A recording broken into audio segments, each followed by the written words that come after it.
আর একটা জিনিস আমাদেরকে শিক্ষা নিতে হবে।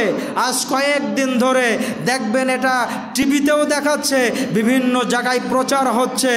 তারা একটা জিনিস প্রচার করছে যে আল্লাহ রব্বুল আলামিন আমাকে যেমন করে নাচাচ্ছে আমি তেমন করে নাচছি, আমার দোষটা কি?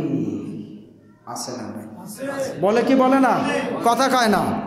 ওই যে একটা গান আছে না, আপনারা তো গান বাজনা আবার খুব বেশি শোনেন আর বলেন যে আহা রে কি সুন্দর গান রে, এর আমার জীবনের সাথে মিলিয়ে যাচ্ছে। বলে কি বলে না? কি বলে কি বলে না? বলে কি বলে না? ওই গানটাই দেখবেন এরকম আছে, এই যে দুনিয়া কিসের লাগিয়া এত যত্ন করে বানায়াছেন সাই।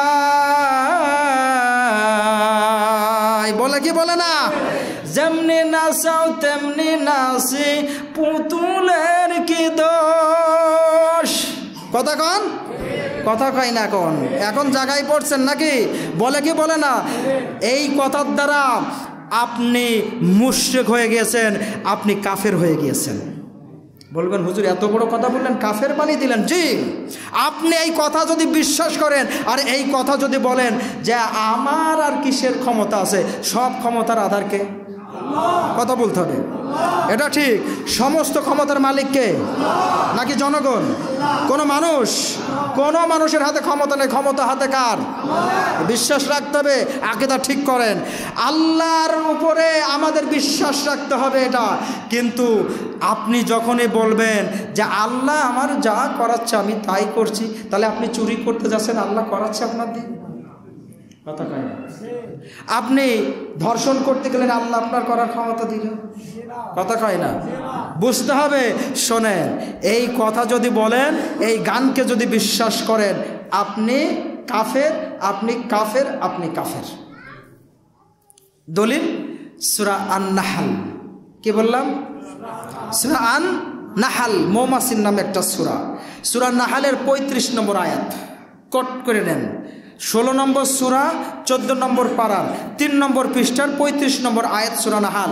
আল্লাহ সুবহানাহু ওয়া তাআলা বলছেন, وَقَالَ الَّذِينَ أَشْرَكُوا لَوْ شَاءَ اللَّهُ مَا عَبَدْنَا مِن دُونِهِ مِن شَيْءٍ نَحْنُ وَلَا آبَاؤُنَا وَلَا حَرَّمْنَا مِن دُونِهِ مِن شَيْءٍ كَذَلِكَ فَعَلَ الَّذِينَ مِن قَبْلِهِمْ فَهَلْ عَلَى الرُّسُلِ إِلَّا الْبَلَاغُ الْمُبِينُ। আল্লাহু আকবার। আল্লাহ পাক রব্বুল আলামিন জানিয়ে দিলেন, ওয়াকাল আল্লাযিনা আশরাকু, যারা ওই সময়ে নবীর সময়ে যারা কাফের ছিল, যারা মুশরিক ছিল, তারা বলতো আল্লাহ রব্বুল আলামিন লাউ শাআল্লাহু, আল্লাহ যদি চাইতেন, আল্লাহ যদি চাইতেন, মা আবাদনা মিন দুনিহি মিন শাইই, আমরা আল্লাহর ছাড়া আর কারোর ইবাদত করতাম না। তার মানে তারা বুঝাইতে চাইলেন আমার নবীকে যে যদি আল্লাহ আমাদেরকে তার ইবাদত ছাড়া ওর আর কারোর ইবাদত না করার ক্ষমতা দিতেন, তাহলে আমরা অন্য কারোর ইবাদত করতাম না, একমাত্র আল্লাহর ছাড়া। তার মানে তারাও যে কথা বলেছিল, আজকের কিছু সংখ্যক জ্ঞান পাপী যাদের ভিতরে আল্লাহর জ্ঞান নাই, তারাও দেখবেন আজকে এই কথা বলে, যেমন নাচাও তেমন নাচি, পুতুলের কি দোষ?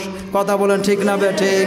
তারপরে তারা বলতো, আল্লাহ পাক বলছেন নাহানু ওয়ালা আবানা ওয়ালা হাররামনা মিন দুনিহি মিন শাইই, বাপ দাদার কাল থেকে যা কিছু পেয়ে এসেছি, আমার বাপ দাদারা যার ইবাদত করেছে, যেই পদ্ধতিতে করেছে, আমরাও আমাদের বাপ দাদার মতো করে ওই পদ্ধতিতে ওইভাবে আমরা ইবাদত করে যাব। ও মুহাম্মদ, তুমি যতই বলো আমরা তোমার কথা মানব না। বলেন নাউজুবিল্লাহ। এরকম মানুষ আছে না নাই? কথা বলতে হবে, আছে না নাই? তাহলে এই ধরনের কথা বলা যাবে, বললে মুশরিক, বললে মুশরিক।